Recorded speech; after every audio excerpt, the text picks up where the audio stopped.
Hello everyone, welcome to online study bytes. मैं हूं प्रतीक्षा।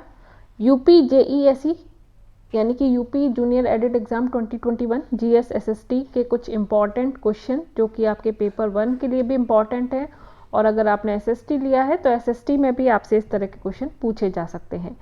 तो प्रधान अध्यापक सहायक अध्यापक भर्ती परीक्षा के लिए ये पेपर पार्ट 1 के लिए आप लोगों के लिए कुछ इम्पॉर्टेंट क्वेश्चन लेकर आती रहती हूँ। तो आज और क्वेश्चन है और बहुत अच्छे प्रश्न हैं। अगर आपको अच्छे लगें तो लाइक शेयर सब्सक्राइब करना बिल्कुल भी मत भूलिएगा और कमेंट करके ज़रूर बता दीजिएगा। चलिए स्टार्ट करते हैं। और आपको बता दूं, आप मुझे अनअकैडमी पर ज्वाइन कर सकते हैं। मैं अनअकैडमी पर डेली लाइव क्लासेस लेती हूँ, बिल्कुल फ्री मेरी क्लासेस होती हैं। और आप अनअकैडमी पर प्लस पर भी ज्वाइन कर सकते हो। Complete syllabus, unlimited practice test, unlimited PDF notes, regular doubt clearing sessions जो हैं अनअकैडमी पर आपको मिलते हैं। और आप अपने एग्ज़ाम की पूरी तैयारी कर सकते हो, चाहे आप यूपी टेट की कर रहे हो, सी टेट की कर रहे हो, या सुपर टेट की कर रहे हो, या किसी अदर टीचिंग एग्ज़ाम की तैयारी कर रहे हो। सारी तैयारी आपको अनअकैडमी पर मिलेगी, ठीक है। क्योंकि वहाँ पर आपको weekly free mock test, regular doubt clearing session मिलते हैं। मेरी फ्री लाइव क्लास होती है ईवीएस की और हिंदी की, तो डेली क्लास चल रही है 12:30 बजे दिन के। मैं हिंदी पढ़ाती हूँ और दोपहर 3 बजे मैं ईवीएस पढ़ाती हूँ। तो आप इन सभी क्लासेस को आप ज्वाइन कर सकते हो, कोई भी चार्जेस आपको नहीं देना है। अनअकैडमी लर्निंग ऐप डाउनलोड करके अनलॉक कोड यूज़ जरूर करिएगा। अनलॉक कोड से क्या होगा कि मेरी जो क्लास है वो बिल्कुल फ्री हो जाएगी। और अनलॉक कोड में क्या लिखना है, अनलॉक कोड में प्रतीक्षा टेट लिखना है, PRATIKSHATET, बिल्कुल लाइव होती है। तो use my referral code to unlock free live classes, test and quizzes and get 10% off on plus subscription. तो अगर आप सब्सक्रिप्शन लेना चाहते हैं अनअकैडमी पर तो उस पर भी आपको 10% का डिस्काउंट इसी रेफरल कोड से, इसी अनलॉक कोड से मिलता है। तो पहले क्वेश्चन की ओर बढ़ते हैं। पहला क्वेश्चन है, बुलेट ट्रेन को लेकर भारत ने किस देश के साथ समझौता किया है? और इसका सही आंसर है, तो करंट अफेयर बहुत पूछा जाएगा आपके पहले पेपर में, यानी कि पार्ट 1 में। और इसका सही आंसर है डी, जापान। जापान बिल्कुल सही आंसर है। भारत की पहली बुलेट ट्रेन सितंबर 2017 में प्रधानमंत्री नरेंद्र मोदी और उनके जापानी समकक्ष शिंजो आबे ने मुंबई को अहमदाबाद से जोड़ने वाली बुलेट ट्रेन परियोजना की आधारशिला रखी थी। क्लियर। चलिए नेक्स्ट क्वेश्चन की ओर बढ़ते हैं। मालाबार तट किस राज्य में स्थित है? मालाबार तट, तो ये मालाबार तट जो है ये केरल राज्य में स्थित है। तो केरल राज्य में, तो ये मैंगलोर और कन्याकुमारी के बीच फैला हुआ है मालाबार तट। इसके बाद नेक्स्ट क्वेश्चन क्या है, अनफिनिश्ड किस अभिनेत्री की आत्मकथा है? तो अनफिनिश्ड जो है ये प्रियंका चोपड़ा जोनास की आत्मकथा है और उन्हीं के द्वारा ये लिखा गया है। ऑप्शन सी इसका सही जवाब है। नेक्स्ट इज, प्रथम तीर्थंकर कौन थे? प्रथम तीर्थंकर, ये जैन प्रथम तीर्थंकर बताने हैं। तो ये थे ऋषभदेव। ऋषभदेव प्रथम तीर्थंकर थे। जैन धर्म के संस्थापक किसे कहा जाता है? इन्हीं को जैन धर्म का संस्थापक कहा जाता है। जैन धर्म का संस्थापक अगर आपसे पूछा जाए। और 24वें कौन से हैं अक्सर पूछा जाता है, तो महावीर स्वामी है। बिल्कुल सही, क्लियर, बिल्कुल ठीक। चलिए आगे बढ़ते हैं। लोकसभा की संरचना के बारे में कौन सा लेख बताता है? और इसका सही जो जवाब है वो है ऑप्शन बी 81। तो आप 3 अनुच्छेद बहुत आसानी से याद रख सकते हो, क्योंकि लोकसभा किसका भाग है? संसद का, ठीक है। तो हमने मान लीजिए सबसे पहले संसद लिखा, तो संसद के बारे में किस अनुच्छेद में बताया है? 79 में, यानी कि भारत में एक संसद होनी चाहिए।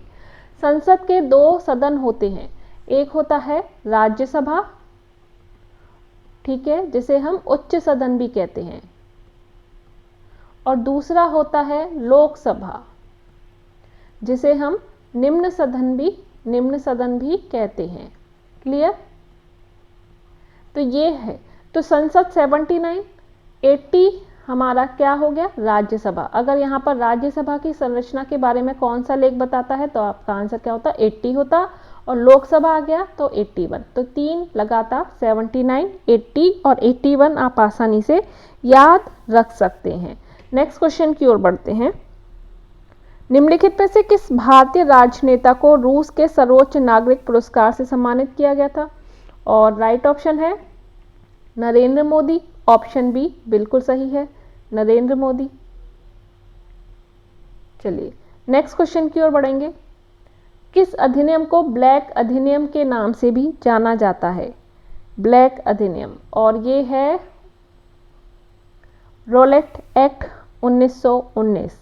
तो रोलेट एक्ट यानी रोलेट अधिनियम को ब्लैक अधिनियम के रूप में भी जाना जाता है। नेक्स्ट क्वेश्चन की ओर बढ़ेंगे। किसी वस्तु का ज्यादातर प्राकृतिक प्रक्रिया के माध्यम से उत्पादन किस क्षेत्र के अंतर्गत एक गतिविधि है? तो ये मैं हमेशा पूछती रहती हूँ कि कौन सी गतिविधि है, तो एक क्वेश्चन आप इसका समझ लीजिए, आपके एग्जाम में आ सकता है, तो इस चीज़ को आप ध्यान रखें। किसी वस्तु का ज़्यादातर प्राकृतिक प्रक्रिया के माध्यम से, यानी कि हम प्रकृति की चीज़ों को डायरेक्ट इस्तेमाल में ले रहे हैं। जैसे मत्स्य पालन, मछलियाँ कहाँ से मिलती हैं? समुद्र से, यानी कि प्रकृति से हमें डायरेक्ट भोजन मिल रहा है। तो ये क्या है, प्राथमिक गतिविधि के अंतर्गत आएगा। लकड़ी किससे मिल रही है? पेड़ों से, यानी कि पेड़ क्या है, प्रकृति के द्वारा दी गई चीज़ें हैं और उससे हमें लकड़ी मिल रही है, तो ये प्राथमिक होगा। अब लकड़ी का अगर हम कुछ बनाते हैं, चेयर वगैरह, तो वो द्वितीयक हो जाएगा। क्लियर? तो ये है प्राथमिक, जो डायरेक्ट हमें प्रकृति से प्राप्त हो रहा है। नेक्स्ट क्वेश्चन की ओर बढ़ते हैं। भारत की सबसे छोटी आर्द्रभूमि कौन सी है? आर्द्रभूमि सबसे छोटी, वेटलैंड्स। तो आर्द्रभूमि से संबंधित एक सम्मेलन हुआ था, रामसर कन्वेंशन उसे कहते हैं, रामसर कन्वेंशन। क्लियर? अगर क्वेश्चन पूछा जाए वेटलैंड से संबंधित कौन सा कन्वेंशन है, तो रामसर याद रखिएगा, रामसर। और अभी जो करंट में 4 रामसर साइटों को जोड़ा गया है भारत में। पहले 42 वेटलैंड्स थे। ये करंट का है, बिल्कुल लेटेस्ट है, तो ज़रूर ध्यान रखें, क्वेश्चन पूछा जा सकता है। 42 वेटलैंड्स थे भारत में, ठीक है। अभी 4 और नए जोड़े गए हैं, तो टोटल कितने हो गए हैं? टोटल हो गए हैं 46। तो कहाँ कहाँ जोड़े गए हैं? 2 हरियाणा में जोड़े गए हैं, 2 हरियाणा में जोड़े गए हैं और 2 गुजरात में जोड़े गए हैं। तो 4 वेटलैंड्स जोड़े गए हैं। क्लियर? हरियाणा में और 2 गुजरात में। क्लियर? तो ये है वेटलैंड से संबंधित। तो यहाँ पर सबसे छोटी आर्द्रभूमि बतानी है। सबसे छोटी जो आर्द्रभूमि है वो है रेणुका आर्द्रभूमि। ऑप्शन बी इसका सही आंसर है, रेणुका आर्द्रभूमि सबसे छोटी आर्द्रभूमि है, जो कि कहाँ पर है? जो कि है हिमाचल प्रदेश में। हिमाचल प्रदेश में है सबसे छोटी आर्द्रभूमि। क्लियर? अब कभी कभी ये पूछा जाता है आर्द्रभूमि जो वेटलैंड है दिवस, आर्द्रभूमि दिवस कब मनाया जाता है? आर्द्रभूमि दिवस कब मनाया जाता है? तब क्या आंसर होगा? तब आपका क्या आंसर होगा? 2 फरवरी। ये आपके ईवीएस यानी कि पर्यावरण से संबंधित जो क्वेश्चन आएंगे ना, उसमें क्वेश्चन पूछा जा सकता है। तो कुछ चीज़ें हैं जो ध्यान रख सकते हैं। आर्द्रभूमि, 4 नए आर्द्रभूमि वेटलैंड्स आए हैं, 2 हरियाणा में बना है अभी अगस्त में ही, और 2 गुजरात में बना है। क्लियर? तो टोटल कितने वेटलैंड्स हो चुके हैं भारत में? पहले 42 थे, अब 4 जोड़ने के बाद 46 हो चुके हैं। क्लियर?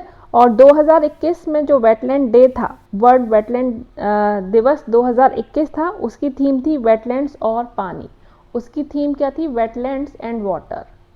थीम है ये, वेटलैंड्स एंड वाटर। अगर पूछ लिया जाए तो आप बता सकते हैं 2021 का जो वेटलैंड, जो कि 2 फरवरी को ही मनाया गया था। क्लियर? इतनी काफ़ी चीज़ें हैं, तो कुछ इंपॉर्टेंट चीज़ें जो आपको साथ साथ बताती जा रही हूँ। नेक्स्ट है, भारत और पाकिस्तान के बीच सिंधु जल संधि पर हस्ताक्षर किस वर्ष किए गए थे? और इसका जो सही आंसर है वो है 1960। ऑप्शन ए बिल्कुल सही। नेक्स्ट इज, कौन सा राज्य अप्रैल 2021 में दो हरित ऊर्जा कुशल शहर बनाने वाला भारत का पहला राज्य बन गया। और सही आंसर देना है, इसका सही आंसर है ऑप्शन बी बिहार। बिहार है सही आंसर। अप्रैल 2021 में दो हरित ऊर्जा कुशल शहर बनाने वाला भारत का पहला राज्य बन गया है। क्लियर। और बिहार में राजगीर और बोध गया, दो कौन से शहर हैं? राजगीर और बोध गया।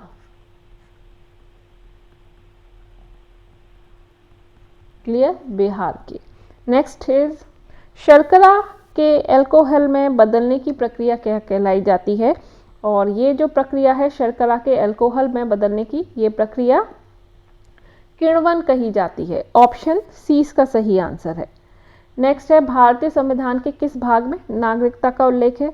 अगर आपको किसी क्वेश्चन में डाउट लग रहा है तो आप कमेंट में लिख के ज़रूर बताइएगा कि इस प्रश्न का आंसर ये हो सकता है, या कोई भी डाउट है या कोई भी चीज़ समझ में नहीं आ रही है, कोई पॉइंट, तो भी आप कमेंट में लिखकर बताइएगा। मैं कमेंट में ही पूरी कोशिश करूँगी आपको समझाने की, या नेक्स्ट वीडियो में आपको समझाया जाएगा। तो किस भाग में नागरिकता का उल्लेख है? नागरिकता का उल्लेख भाग 2 में है। और अगर क्वेश्चन समझ में आ रहे हैं, अच्छे लग रहे हैं, तो लाइक ज़रूर कर देना। लाइक करना बिल्कुल भी मत भूलिएगा। तो नागरिकता का जो प्रावधान है वो भाग 2 में है, और अनुच्छेद 5 से 11 जो है नागरिकता के बारे में दिया हुआ है, 5 से 11 में। Next question, a nation is making के लेखक कौन थे? ए नेशन इज मेकिंग के लेखक कौन थे? और इसका आंसर है सुरेंद्र नाथ बनर्जी। सुरेंद्र नाथ बनर्जी, ये इनकी क्या है? आत्मकथा है। अ नेशन इज मेकिंग, आत्मकथा। नेक्स्ट, साहित्य अकादमी का मुख्यालय कहाँ स्थित है? तो साहित्य अकादमी का जो मुख्यालय है वो मैं आपको भी बाद में बताऊंगी। इससे पहले मैं आपको बता दूं कि साहित्य अकादमी के जो पुरस्कार हैं वो दिए जाते हैं, और सबसे पहले जो जिस लेखक को साहित्य अकादमी का पुरस्कार मिला था वो मिला था 1955 में, 1955 में। और सबसे पहले किसको साहित्य अकादमी पुरस्कार मिला? तो कवि, लेखक, पत्रकार जिनको मिला है उनका नाम है पंडित माखन लाल चतुर्वेदी।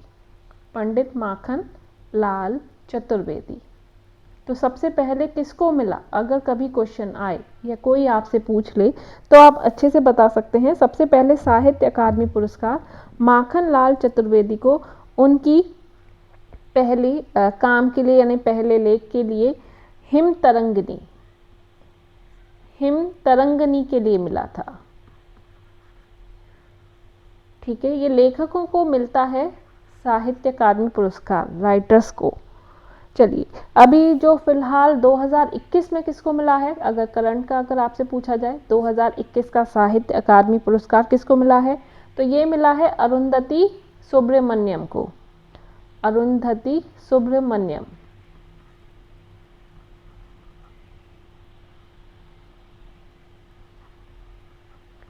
और किस किताब के लिए मिला है? उनकी कविता के लिए मिला है। तो उनकी कविता का नाम है when God is a traveller. When God is a traveller, ये है उनकी कविता का नाम। इसके लिए उनको साहित्य अकादमी पुरस्कार दिया गया है। चलिए, 1960 में अंग्रेजी लेखन है ये, अंग्रेजी की कविता है ये, इंग्लिश पोयम है ये। क्लियर, इंग्लिश पोयम है। इंग्लिश पोयम के लिए सबसे पहले के आर नारायण नहीं, आर के नारायण को मिला था द गाइड के लिए। आर के नारायण को मिला था द गाइड के लिए।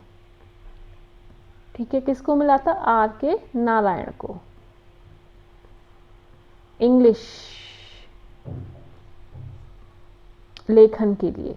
तो साहित्य अकादमी का मुख्यालय, इसका आंसर नई दिल्ली होगा। ऑप्शन बी बिल्कुल सही। नेक्स्ट है 1194 में चंदावर के युद्ध में मोहम्मद गौरी ने किसे पराजित किया था? देखिए, आपके कुछ भी क्वेश्चन पूछा जा सकता है, जीएस में सब कुछ आता है, तो इसलिए जो भी इम्पॉर्टेंट चीज़ लग रही है वो भी मैं आपको साथ साथ बताती जा रही हूँ।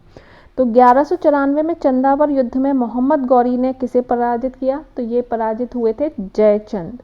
Jaichand option B. चलिए नेक्स्ट है, पहली बौद्ध संगति कहाँ पर आयोजित की गई थी? तो 4 बौद्ध संगतियां हुई हैं, कई बार बताया है, ये ज़रूर रखना याद। चारों बौद्ध संगतियां किसके शासनकाल में हुई? क्लियर, किसने अध्यक्षता की, सब कुछ आपको किस जगह पर हुई और कौन राजा था, ये 4 चीज़ आपको याद रखनी है। पहली जो बौद्ध संगति हुई थी, पहली जो हुई थी फर्स्ट वाली, वो राजगृह में हुई थी। किस राजा के समय में? राजा अजात शत्रु के समय में। राजा अजात शत्रु के समय में हुई थी। किसने अध्यक्षता की थी? तो महाकश्यप। महाकश्यप ने इसकी अध्यक्षता की थी। दूसरी जो बौद्ध संगति हुई वो वैशाली में हुई। क्लियर, किसके समय में हुई? राजा कालाशोक के समय में हुई। किसने की अध्यक्षता? सबकामी ने। तीसरी जो बौद्ध संगति हुई, तीसरी वाली, ये हुई थी पाटलिपुत्र में। किसके समय में? ये कालाशोक है, बस तीसरी में अशोक आ जाएगा। बहुत आसान है याद करना। और किसके अध्यक्षता में? तो मोगलीपुत्तिस।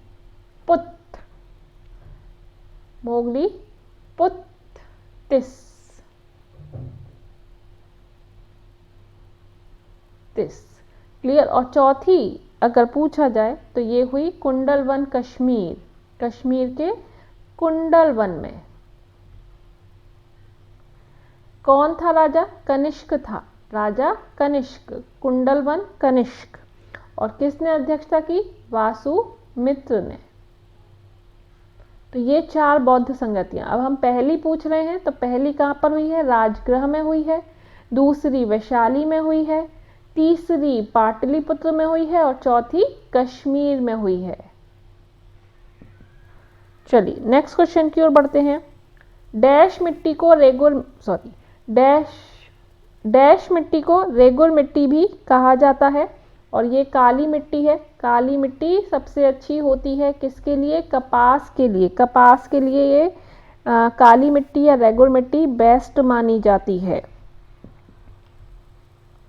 नेक्स्ट, कौन सा जल प्रदूषण का कारण नहीं बनता है? तो नदियों पर बांधों का जो निर्माण है ये जल प्रदूषण का कारण नहीं है। बाकी मवेशियों के शवों को नदियों में बहाना, जल निकायों से वांछनीय पदार्थ हटाना, अवांछनीय पदार्थ मिलाना,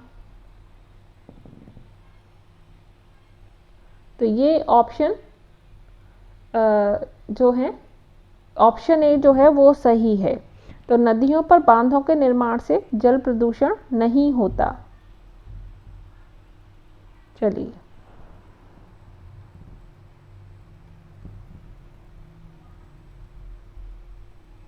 नेक्स्ट इज जुलाई 2021 में बच्चों को सीखने की ज़रूरत से संबंधित NIPUN यानी कि निपुण भारत कार्यक्रम का शुभारंभ किसने किया था?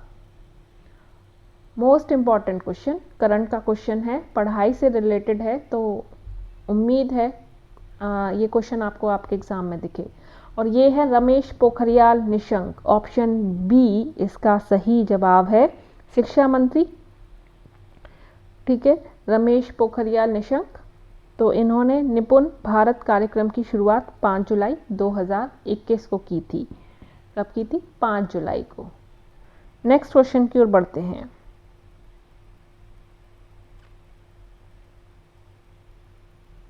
अभी शिक्षा मंत्री चेंज हो चुके हैं, धर्मेंद्र प्रधान जी। क्लियर, तो आप जो नए हैं उसके अकॉर्डिंग आप लगाइएगा अगर पूछें तो। और लेकिन यहाँ पर जुलाई में किसने किया था? तब रमेश पोखरियाल है। मानव शरीर की सबसे बड़ी हड्डी कौन सी है? तो सबसे बड़ी हड्डी जो है फीमर, फीमर यानी कि जो आपकी थाई जांग की जो हड्डी होती है उसे फीमर कहते हैं। और अगर इसी की जगह छोटी पूछा जाता तो छोटी होती है स्टेपी, स्टेपी। जो आपके कान की हड्डी होती है सबसे छोटी हड्डी होती है स्टेपी। चलिए नेक्स्ट क्वेश्चन की ओर बढ़ते हैं। कांग्रेस के किस अधिवेशन में पहली बार वंदे मातरम गाया गया था?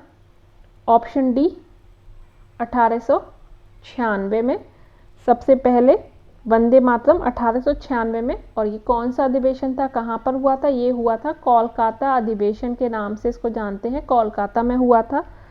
और सबसे पहले वंदे मातरम गाया गया था और इसकी अध्यक्षता किसने की थी? रहीमतुल्लाह ने, रहीमतुल्लाह एम शायरी, इसकी अध्यक्षता रहीमतुल्लाह ने की थी।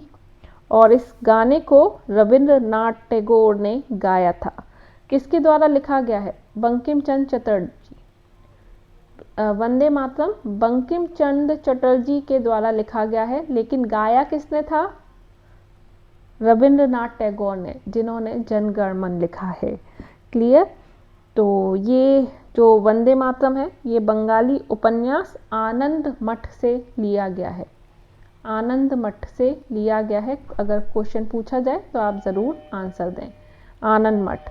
चलिए नेक्स्ट क्वेश्चन की ओर बढ़ते हैं। आयुष्मान भारत दिवस प्रतिवर्ष कब मनाया जाता है? सही जवाब है option B 30 April. Next question is, निम्नलिखित में से कौन भारत की 22 अनुसूचियों में मौजूद नहीं है? 22 जो अनुसूचित भाषा है उसमें मौजूद नहीं है। और ऑप्शन बी भोजपुरी बिल्कुल सही है, भोजपुरी नहीं है। बाकी असमिया, कोंकणी और सिंधी अनुसूची, जो 8वीं अनुसूची है ना भाषा से संबंधित, कौन सी अनुसूची है भाषा से संबंधित? अक्सर ये क्वेश्चन भी आता है। तो 8वीं अनुसूची है जिसमें कितनी भाषाओं के बारे में दिया है? तो भाषा 22 भाषाओं के बारे में दिया हुआ है, जिसमें भोजपुरी का नाम नहीं है। क्लियर? चलिए नेक्स्ट क्वेश्चन की ओर बढ़ते हैं। जल की गहराई मापने के लिए किस यंत्र का प्रयोग किया जाता है? बैरोमीटर, फेदोमीटर, अल्टीमीटर या आर्द्रता मापी? और जल की गहराई मापने के लिए हम फेदोमीटर का इस्तेमाल करते हैं। फेदो, समुद्र की गहराई या जल की गहराई, कुछ भी लिखा आ सकता है। क्लियर? बैरोमीटर का जो बैरोमीटर का प्रयोग हम वायुमंडलीय दबाव, वायुमंडलीय दबाव को चेक करने के लिए करते हैं, प्रेशर। ठीक है। अल्टीमीटर का जो यंत्र है उसका प्रयोग हम ऊंचाई मापने के लिए करते हैं। और आर्द्रता मापी, बिल्कुल जैसा कि इसके नाम से आ रहा है, आर्द्रता मापने को किया जाता है, आर्द्रता। ठीक है। और ये है इसका सही आंसर, फेदोमीटर। जल की गहराई या फिर समुद्र की गहराई, कुछ भी आपसे पूछा जा सकता है। इसी के साथ आज ही एक क्लास यहाँ पर एंड होती है। उम्मीद करती हूँ क्वेश्चन आपको समझ में आए हों, अच्छे लगे हों। और अगर अच्छे लगे हैं तो क्या करना है? लाइक ज़रूर कीजिएगा, लाइक करना है, शेयर करना है और चैनल को सब्सक्राइब करके बेल आइकन पर प्रेस करना बिल्कुल मत भूलिएगा। सिंपल सादा सीधा सा वीडियो है, बहुत ज़्यादा ताम झाम नहीं है। तो उम्मीद करूँगी कि आप पसंद करेंगे। लाइक करना बिल्कुल ना भूलें, शेयर करें, सब्सक्राइब करें और इस तरह क्वेश्चन पाने के लिए आप बेल आइकन पे प्रेस ज़रूर करें, जिससे कि नेक्स्ट वीडियो अपलोड हो तो उसका नोटिफिकेशन आपको आ जाए। इम्पॉर्टेंट क्वेश्चन है, अच्छे क्वेश्चन है, आपको बहुत हेल्प मिलेगी आपके आने वाले एग्ज़ाम में। अभी के लिए bye bye, take care and thanks for watching.